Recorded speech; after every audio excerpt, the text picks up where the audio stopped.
Welcome to episode 194 of Stageworthy. I'm your host, Phil Rickaby. Stageworthy is a podcast about people in Canadian theatre featuring conversations with actors, directors, playwrights, and more. We've done with the Toronto Fringe, and as I record this, I have spent a very lazy day recording, and if you were part of the Toronto Fringe or you are part of a Fringe coming up, I hope that you take some time for some self-care, because as I seem to have forgot as I was going through the early days of the Toronto Fringe, self-care is important. So make sure that whether you're an audience member who's trying to cram in as many shows as you can, or you're a performer who's performing and seeing shows and promoting your show, remember, take care of yourself. But we're not done with Fringe yet, even though the Toronto Fringe is over. For the next couple of episodes, we will turn our attention to the Hamilton Fringe.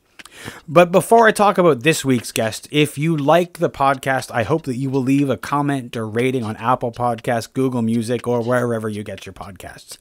Your ratings and comments help new people find this show, or even better, if you know someone who you think will like the show, tell them about it. Some of my favorite podcasts became my favorites because someone I know told me about them. So if you do tell someone about Stageworthy, let me know about it. You can find Stageworthy on Facebook, Twitter, and Instagram at StageworthyPod, and you can find the website at stageworthypodcast.com. And if you want to drop me a line directly, you can find me on Twitter and Instagram at Phil Rickaby, and my website is philrickaby.com.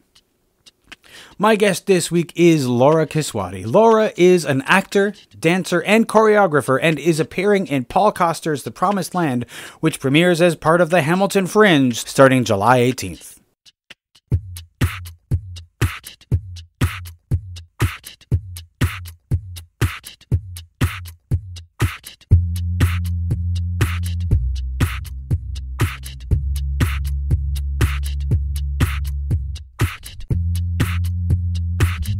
Actually, why don't we start with the show they're doing at the Hamilton Fringe, which is called The Promised Land. The Promised Land. Can you tell me a little bit about what The Promised Land is about? Yes.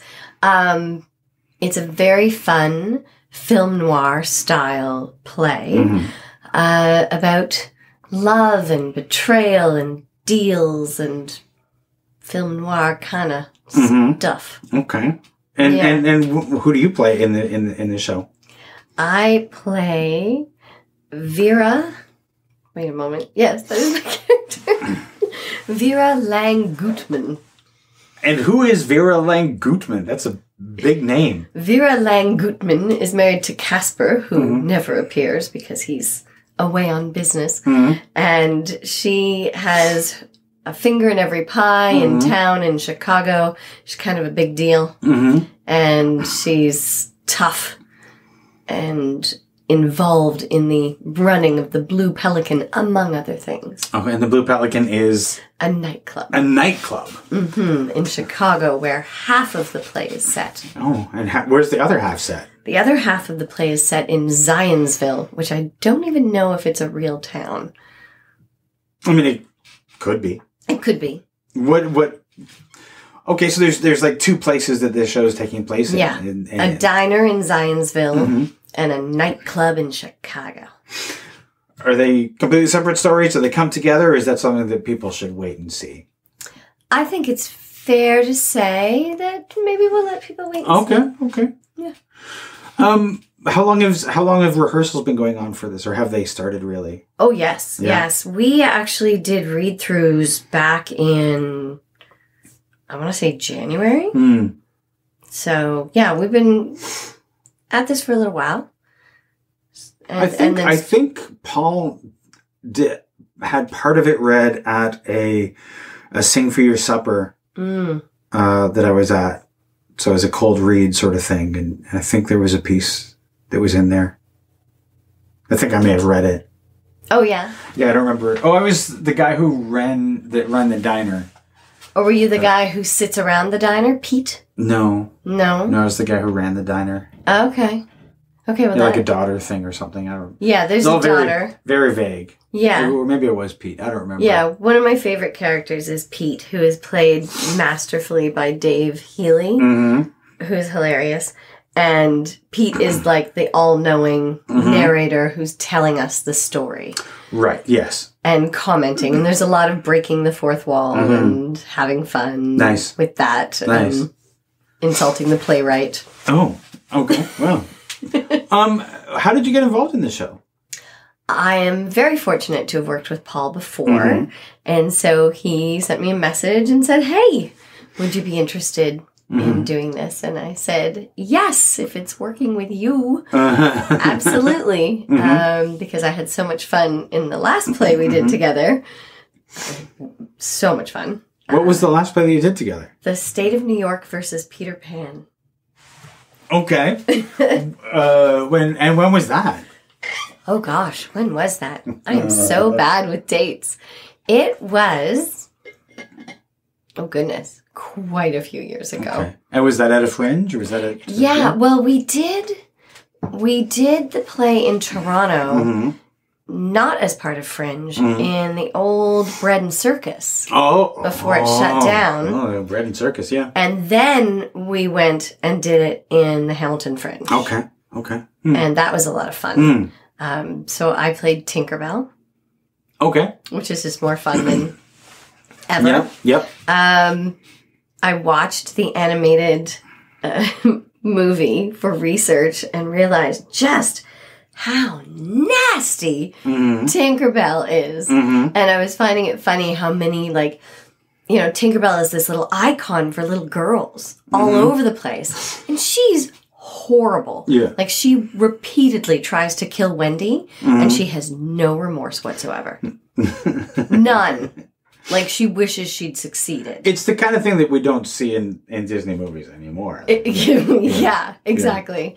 Certainly not from someone who's painted as one of the good guys. Yes, she is kind of considered one of the Disney princesses. They have her on everything. Yeah. Yeah. So, yeah. Yeah, which is bizarre. If you really watch the movie and see who is Tinkerbell, she's bad. So did you incorporate her badness into that? Yeah, absolutely. Yeah. Absolutely. Was that already there, or was that something that you injected? I think it was already there as well. And it played into the whole story, because that was a story based on Law and Order. Like, it was a Law and Order takeoff. Sure. With the characters from Peter Pan as the kind of suspects. So that made things just so much fun. Sure. Yeah. So you've done the Hamilton Fringe a couple of times then, a few times. This is my third Hamilton Fringe. Hamilton Fringe. Yeah.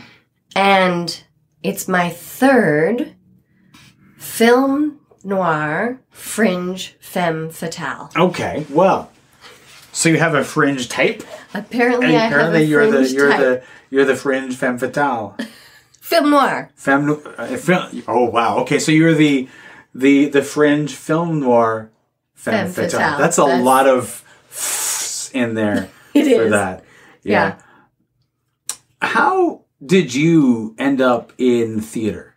Like, what's your theater origin story? How did you find your? Because I know that you dance. Yeah. So I'm curious, like, what was your entry into acting and theater? I always loved both. I always loved both acting and dancing. Growing up, the one piece that I wasn't so big on was the singing. I was not a strong singer. I had been discouraged from singing. Oh my! And I was very, very nervous about singing. And I went to a high school that was all musical theater. All the plays were musical theater. My goodness. So that was like sad for me, because it meant I was just always in the chorus. Yeah. I was never eligible for anything beyond the chorus. Right. And one year they did a panto at Christmas that was not a musical. And so I auditioned for that. And I think the very first thing that I did where I was in a regular play was I was the audience plant. Okay. And I had to stand up in the middle of the play and call out things from the audience. And I was in grade 9 or 10.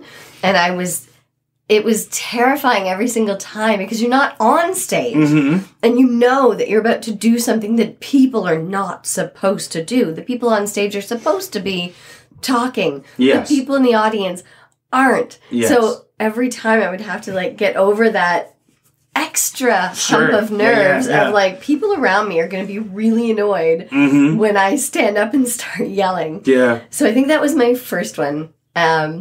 And then the second one that I did, they did a children's show for Christmas.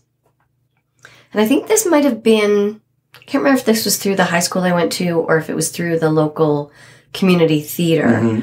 But we did a show that was Christmas based, but had Peter Pan as the narrator. Okay. And kind of the lead character pulling the story through. Sure. And so I auditioned and I got the role of Peter Pan, which was incredibly exciting.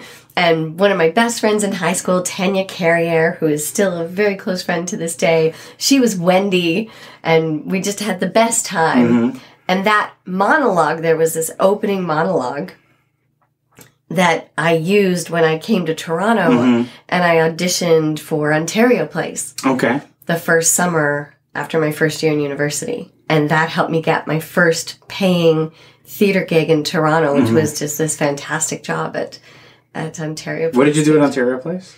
I spent 2 summers at Ontario Place in the Children's Village. And 1 year we did the Ivy Cottage, which no one had ever heard of. They were children's books, and we played these dolls with giant heads. Ivy Pickles and Ruby Buttons. And near the end of the season, one of the heads got stolen. And all of the dialogue was recorded because, of course, we were in these flat heads. Yes. So when they first got stolen, we were trying to figure out what to do, and one of the cast members felt very nervous about doing the lines, and we're like, "We've done this show hundreds of times. You know the lines. It's going to feel so silly to be out there lip syncing," but she just wouldn't. Yeah. So we did it lip syncing a couple of times, just like putting our hair in ponytails and putting freckles on our faces and feeling ridiculous. And then she realized after we did that a couple times that, this feels stupider. Yeah. This feels more stupid is probably the correct way to say that than if we said our lines. So then for the last, couple weeks of the season, we got to actually speak. Wow. Wow. Actually, probably the last month, because I remember it was my 21st birthday or something like that. And for some reason, I don't know, we went to a photo booth or something, and I had a picture of myself with ponytails and freckles painted on my face, and I was 21. Because I was at Ontario Place in Children's Village after theater school. I was with the Pokeroo gang. So we would take turns being Pokeroo. One person would be Pokeroo's friend. Yep.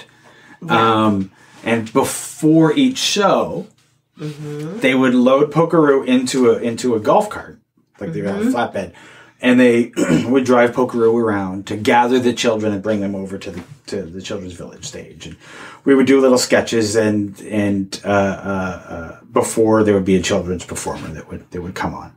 You were Pokeroo? Sometimes I've been Pokeroo a few times. So I was sometimes Teddy Ruxpin. What? Mind blown. Yes. Yeah. Yeah. Yeah. So we did the Ivy Cottage and we did Teddy Ruxpin was the other show. I was usually Corey, and we did terrible things. We sang, we rapped.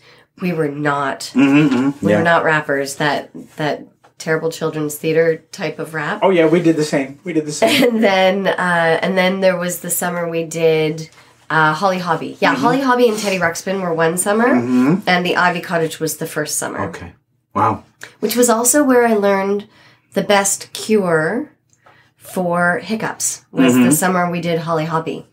What's the best cure for hiccups?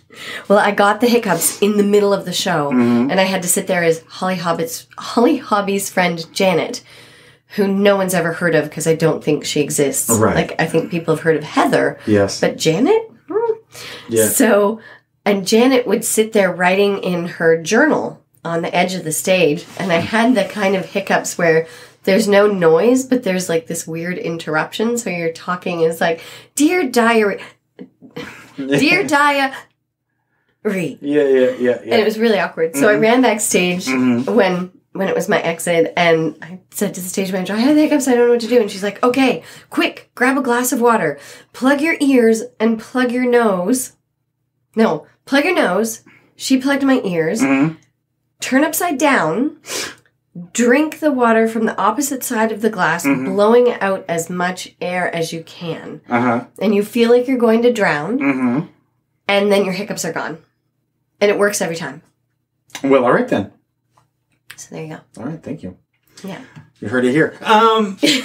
The other thing in high school was I did get involved with the local community theater. So I did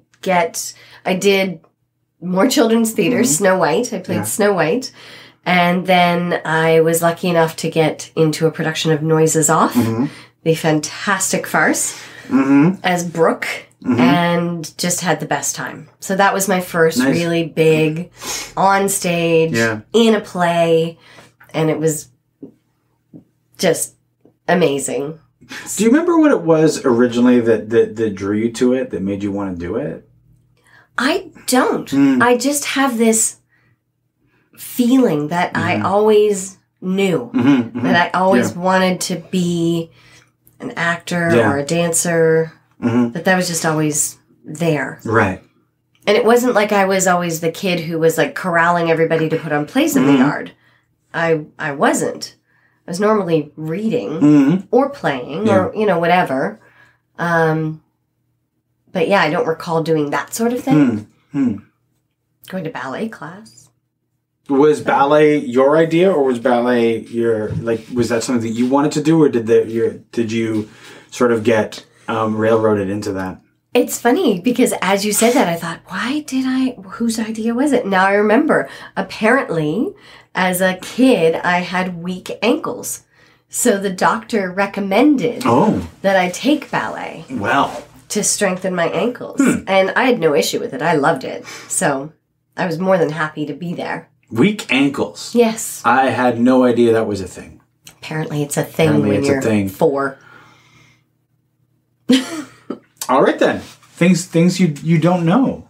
Yeah. So that you can have weak ankles. Yeah. And then I came to Toronto. Yeah. Did you go to theater school, or did you skip theater school and just come to Toronto and start working? I came to Toronto and went to York for dance. So I studied, I got my MFA from York in dance performance with a minor in psychology. Okay. And you couldn't do what I wanted to do, which was study both theater and dance. And so like when you think of like a musical theater program somewhere, but that's musical theater. And I just wanted to study dance and study theater. Right. So I studied what theater I could. And then in the summers, I would do theater and take classes. And I got involved at the Bloor Village Playhouse.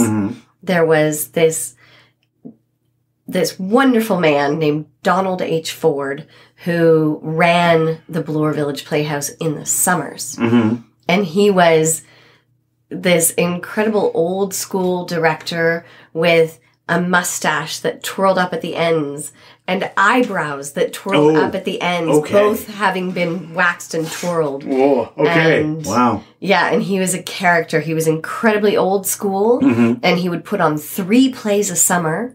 We would rehearse while the previous one was on stage, and then we would run for 5 weeks, 5 nights a week, and often to hardly any audience. But it was amazing to have that experience of such a long run. Yes, yeah. So I did a number of shows there in the summers. I walked in, I saw the theater. I was living in Bloor West Village my first summer, and I walked down to Bloor Street, and so I walked in, I'm like, hi.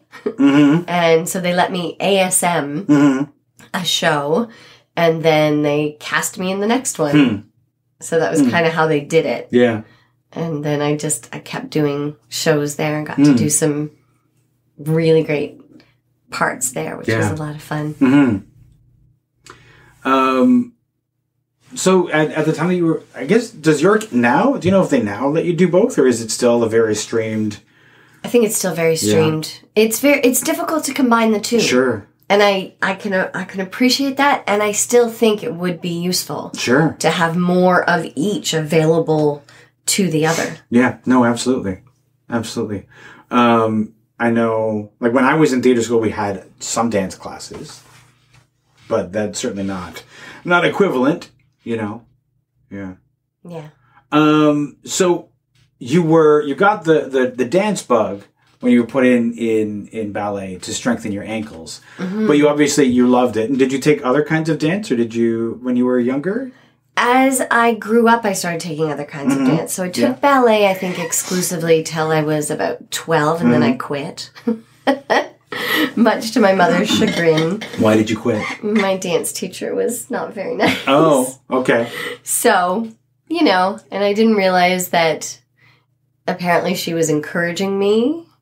But the old school dance teacher way of encouraging is to mostly criticize. Yes, yeah. And so it was like, okay, it's not fun when you're 12. No. So I quit dance and Girl Guides the same year, and my mom was pretty mad at me about that.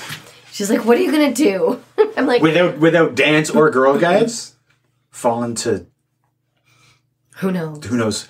Start hanging out with hoodlums or something. Yeah. But then I later studied jazz and really enjoyed jazz classes. Okay. And then I went back to ballet. And then the high school that I went to had dance as well. So we had dance classes there. And then sometimes in the summer I would go and take an intensive downtown at I think it was called the School of Dance. They're always so...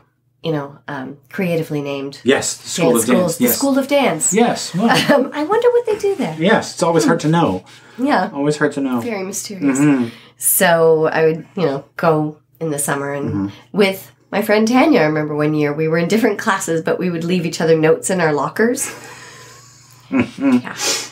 It seems like a teenage thing to do. Yeah. Yeah. When you got to Toronto after York, what was your path to now? And you do voiceover now and things like that. So how did you get from there to here? Oh, gosh. That's a good question. How did I get from there to here? It's been a very long and winding road. It really has been a lot of meandering because I liked both. And so how do you do both? So continuing to do theater in the summer. So I got involved in a few different plays. And even sometimes during the year, because I know there was one play that was fascinating that I got involved in while I was at York called My Lost Ones by Talia Klein. And it was exploring the Holocaust and survivors. Yeah. And she cast not according to gender. And I think many of us played multiple roles. Yeah. And so I portrayed a man named Rudy Verba, who has written a novel about his escape, his time in Auschwitz and his escape. And it's literally called Escape from Auschwitz. And it's an incredible novel of what he did to survive and escape. And so to portray him was very interesting. Yeah. And the rehearsal process for that was just unbelievably draining for all of us and very educational. We all learned a lot. Yeah. And then he later came to York to speak. So I got to see him speak. Oh, wow. And I actually met him and spoke to him. Wow. And that was amazing because I said, I hope you won't be insulted to learn that I played you in a play. And he was not at all insulted. He was very, very kind and warm. But it was kind of amazing for that to happen. Yeah. Things you never anticipate. No. So how did you start doing voice work? How did I start doing voice work? Well, I think it happened with my I had an agent named June Cassie, and she just sent me out for some things, and I booked them. One was a really fun gig doing voices for apps for little kids, educational apps. So those were called Tickle Tap apps, and so we did a bunch of those, and then we did a bunch more, and then they partnered with National Geographic. Nice. And so we did some for National Geographic. That was when I discovered the animal that I mispronounce. What is the animal that you mispronounce? So, because you realized, and now that you've said it, I have to ask you about it. Obviously, yes. Yes. Well, the funny thing was they had said that, don't worry, we'll provide a pronunciation guide on the day if you need it. And I had written back in the email, oh, yes, because I always forget how to say squirrel. You know, joking. Yes. And there were animals. There was a nudibranch and a dugong. Okay, yes. These are both sea creatures that I'd never heard of. No, of course. Dugongs are like manatees, but not quite. Okay. So, it was like, okay, that makes sense. Yeah. But the one that they caught and had to correct me on was raccoon. Oh. Yes. What did you say? I used to say raccoon. Oh. I didn't fully enunciate the raccoon. No. And if you're making an app for small children who are going to listen to this... You have to say raccoon, yeah. Raccoon, because they will mimic you and you will be the death of the English language. You will be the cause of the death of the English language. Yes, which is a terrible thing. Terrible thing. Yeah. So, I got lucky in terms of being sent out and booking some things early on. And then there were a bunch of commercials for Mr. Sub that were really fantastically fun, where it asked for 1950s just fell off the back of the turnip truck kind of sound. Okay. And I was like, oh, yeah, I know that. Yeah. And so that was a lot of fun.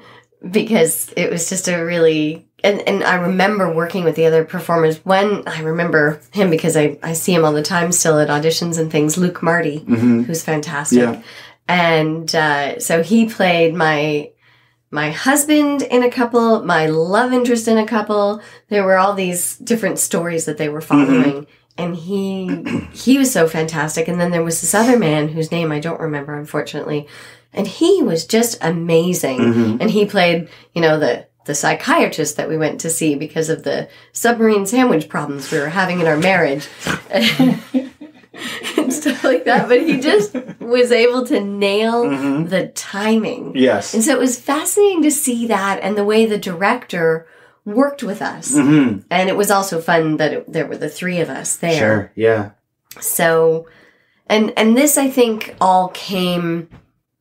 after I had studied at Second City. Right. So I'd been taking classes, taking improv, took every class I could there. And so I was really enjoying comedy and playing around with voices and characters. So that was kind of, I think, almost my theater school. Yeah. How long did you do the Second City courses? I would say at least 2 years, if not 3.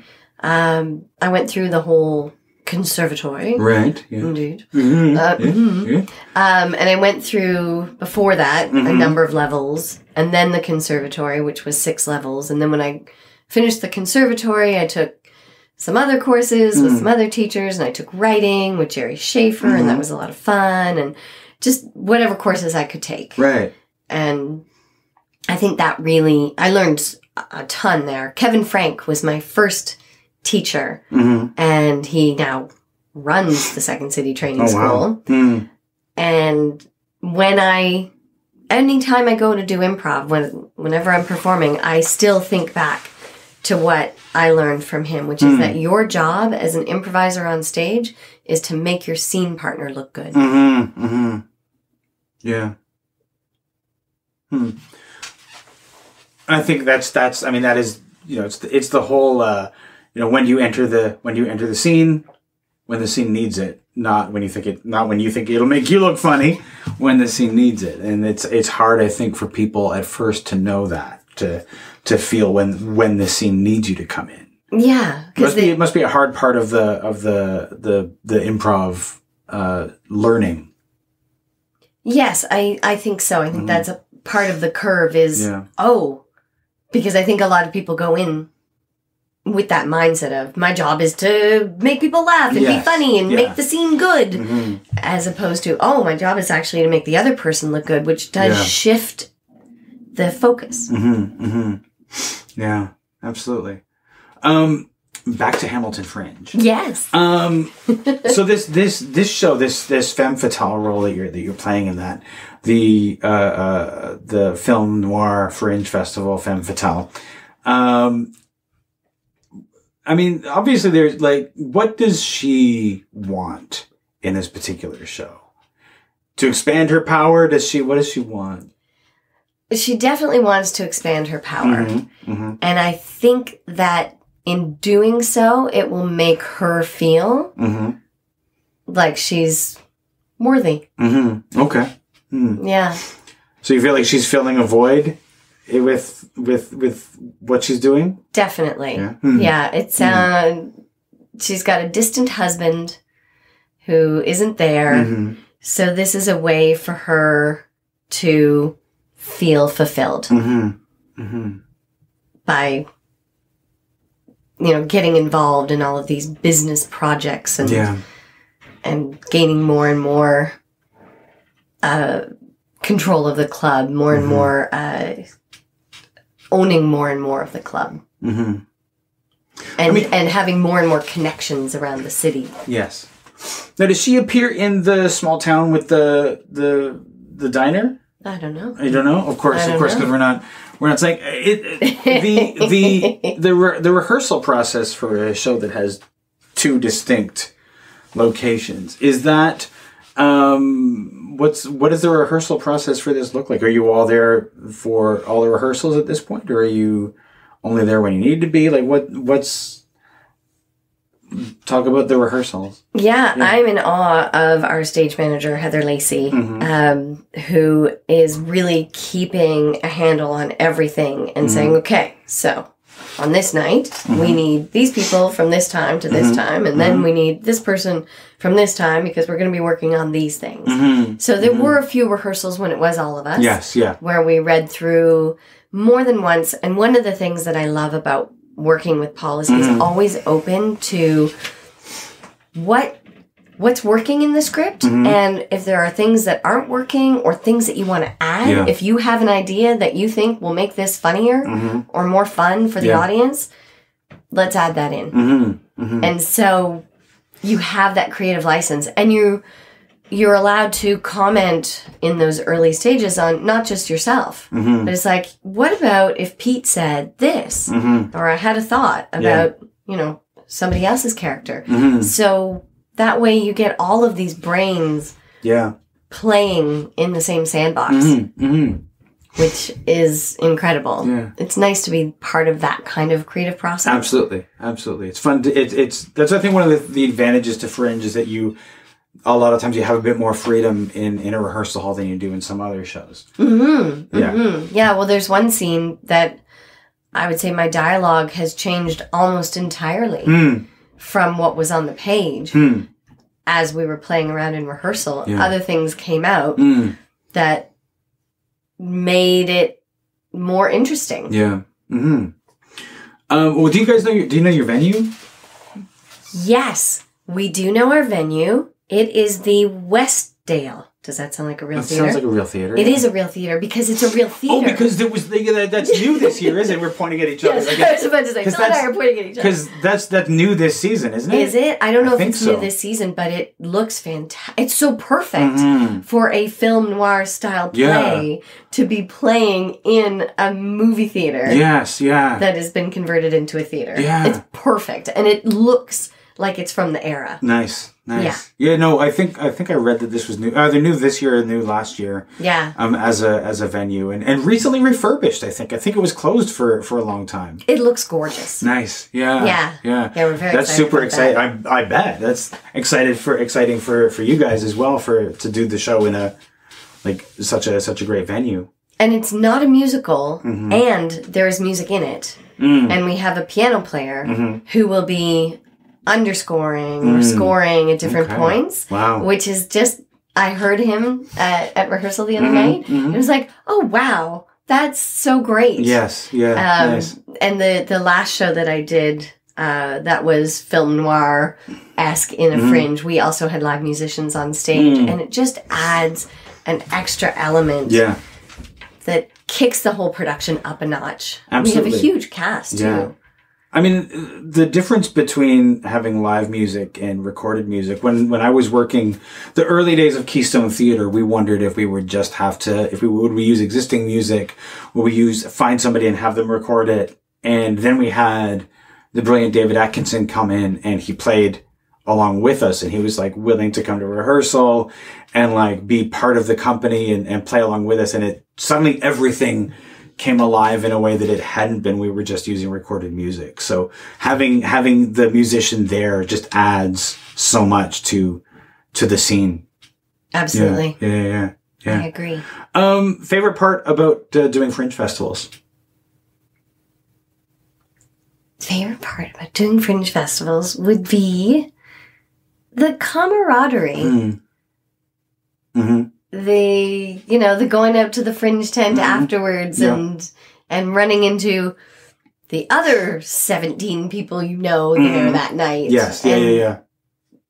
That's exciting. Yeah, it absolutely. It's a great part of any Fringe, that part. Do you find is there anything else that aside from the camaraderie, is the work more exciting? Is it what is it that about the shows that you've done at the Fringe that have been particularly interesting to you?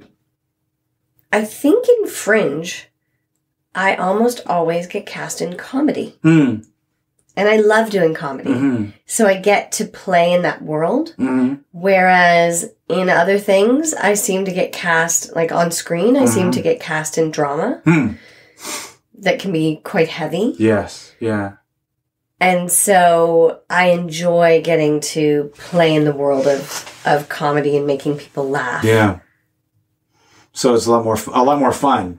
Yeah. Nice. I realize I've said the word fun about 67 times in this podcast. That's fun. There's nothing wrong because, the fun this is the fun podcast. Yes. And if people wanted to make it a drinking game, they could. They could, absolutely. If you want to go back and listen to it and take a shot every time Laura says fun. Or a sip.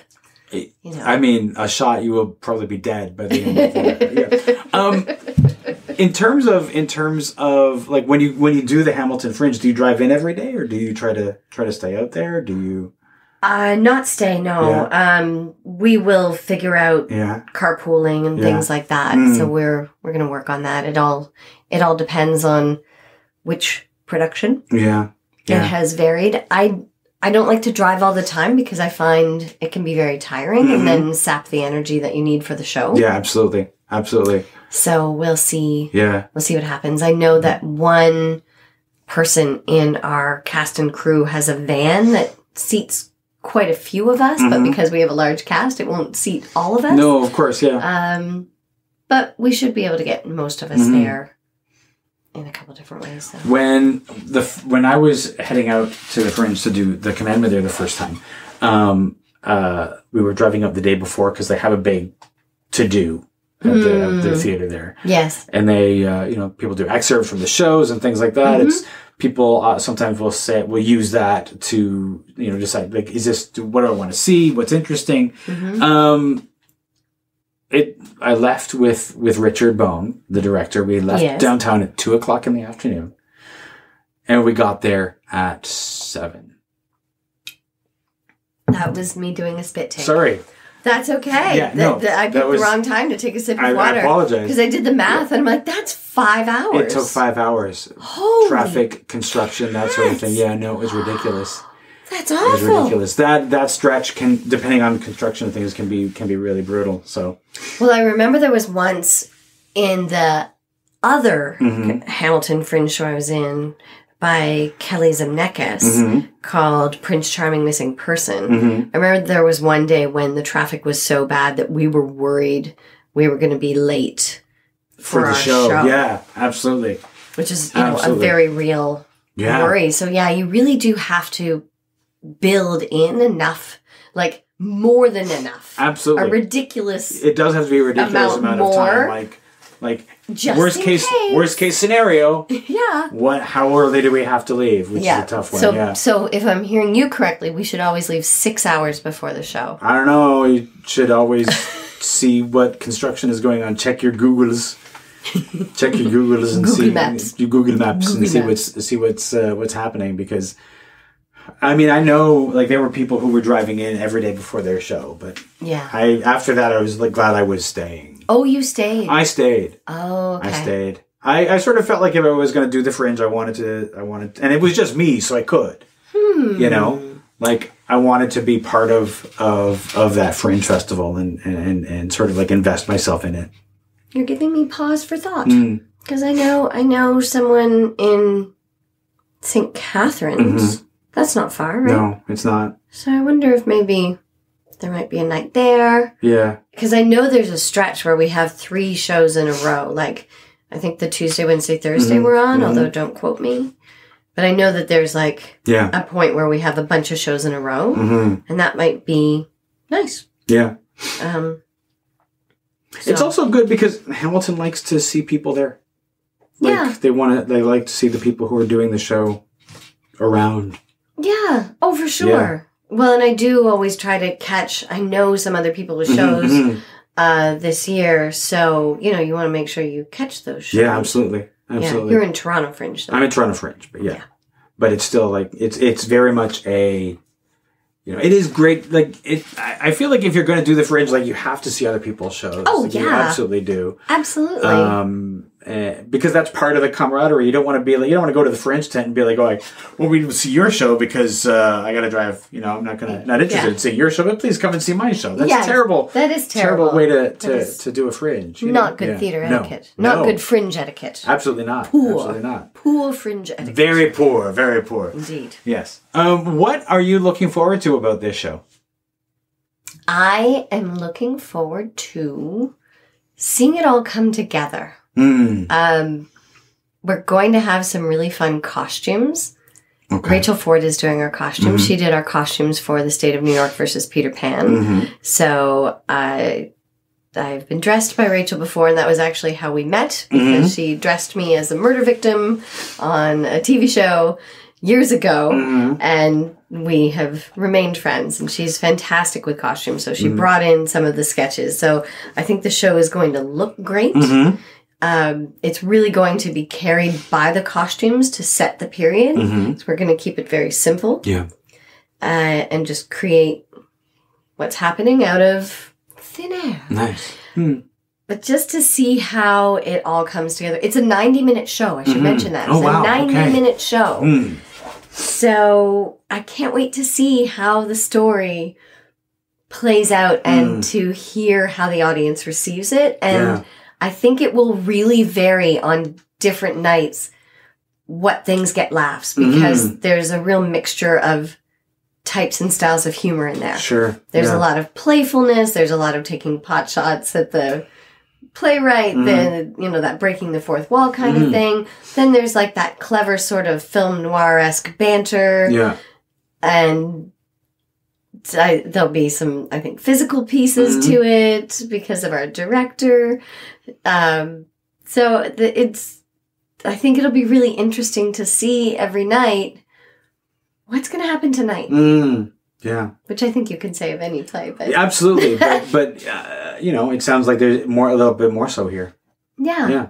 Awesome. Yeah. Because I think I will just from now on see it in bits and pieces in rehearsal, because there are so many bits and pieces to put together that when we finally get to put them all together and see how it plays out. Yeah. Well, that'll be like, do you know when your first chance to see it all together is going to be? No. No, we're rehearsing and getting we know that Tuesdays and Fridays are our rehearsal nights, so kind of keep them open. And then we're getting the rehearsal schedule a couple weeks in advance. Okay. So I think we've got most of May laid out. Beyond that, not yet. Yeah. So I think it's how much will we get done? Right. And then see how that comes together and what needs to happen next. Cool. Interesting. Yeah, it's a lot of fun. Laura, thank you so much. This has been fun. Yeah, it's fun. Has it been fun? It's been fun. It has been This fun. has been fun.